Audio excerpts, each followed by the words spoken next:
Greetings from the East, where the land is rich and stories run deep. I'm Tisha, your storyteller.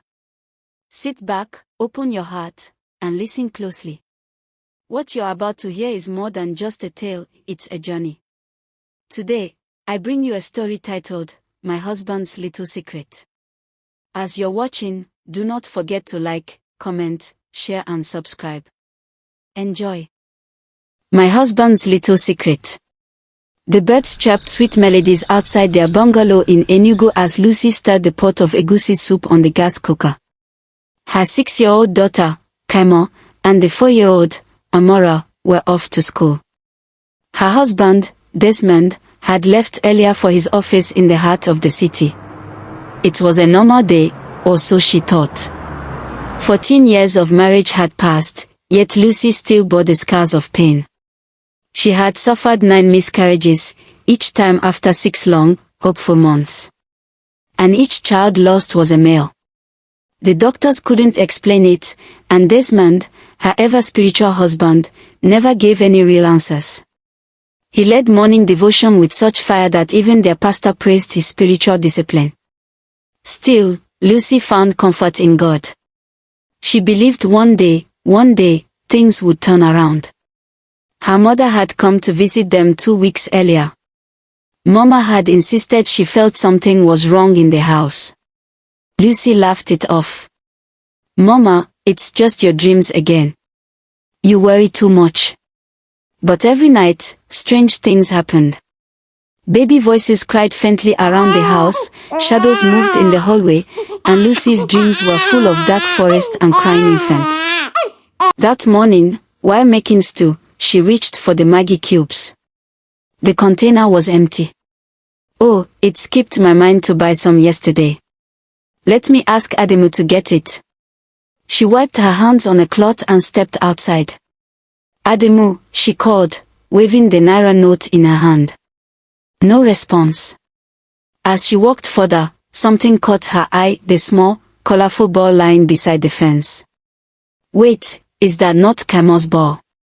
The one she cried about last week. Curious, she moved towards it and noticed a narrow wooden door near the back wall of the compound. It was strange, she had never walked around that part of the house. It had always been Desmond and the gate man who kept things tidy. What kind of store is this? She murmured, opening the small door. Inside was a narrow staircase. Her heart pounded as she stepped in slowly, descending the creaking steps. At the base was a dimly lit room. Shelves lined the walls with strange, ancient symbols. In the center stood a white bowl, filled with thick, red liquid. She moved closer and picked up a book placed beside the bowl. Names. Dates. Her fingers trembled. Her breath caught in her throat. Chijioke, March 12, 2012. Obina, August 3, 2014. Ikena, 26th September 2016. Each name was familiar. Desmond had once told her that if he ever had a son, he'd name him Chijioke, and Obina, and Ikena. Her knees buckled. No, it can't be, she whispered. The dates matched every miscarriage. Every male child she lost. A scream tore from her throat. Mama! Mama rushed out of the house, alarmed. What is it? Lucy held up the book with shaking hands. I married a narcotic man.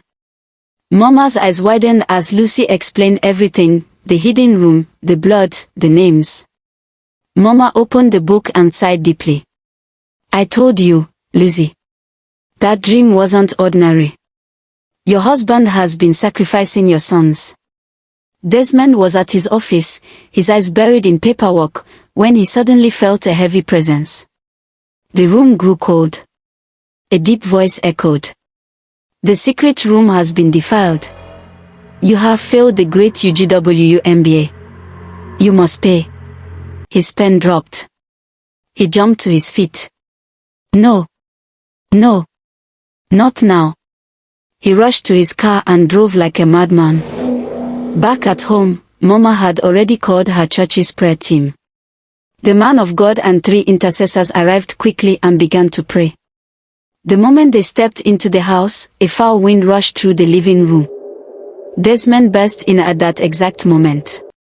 "What is happening here?" he bellowed. The lead pastor pointed at him. "Your secret is out, Desmond. The Lord is exposing you." Desmond collapsed immediately, wailing like a child. "I did it. I killed them. I didn't want to, but I had no choice. They promised me wealth, they said I must offer my first 5 sons, please, forgive me." Lucy's face was soaked with tears. "You killed my babies. Our babies." Desmond shook uncontrollably as the men of God continued to pray. A dark shadow burst from his body and vanished through the wall. He passed out. The days that followed were a whirlwind. First, Desmond's warehouse caught fire. Millions of naira worth of goods burned to ashes. Then, the bank seized their other properties over unpaid loans. Their cars were repossessed, and finally, the house itself was auctioned. With no place to go, they returned to the village. Desmond wept daily. He confessed everything to the village pastor, renounced the cult, and gave his life to Christ. He became a humble man, doing manual labor until he got a job as a manager in a small agro company in Saka. He earned just enough to care for his wife and children. Lucy, though scarred, forgave him. Not because it was easy, but because God gave her the strength to heal. 6 months after the deliverance, Lucy missed her period. "Mama, I think I'm pregnant," she said, holding her belly in disbelief. Mama's eyes welled up. "The God of justice has remembered you." 9 months later, Lucy gave birth to twin boys, healthy, beautiful boys. They named them Chijok and Obina. Peace returned to their home. Desmond became a dedicated man of God, helping young men stay away from the lure of quick riches. And though life was simpler now, it was genuine. Desmond would often hold his twin sons and whisper, "I'm sorry, but thank you for coming back to us."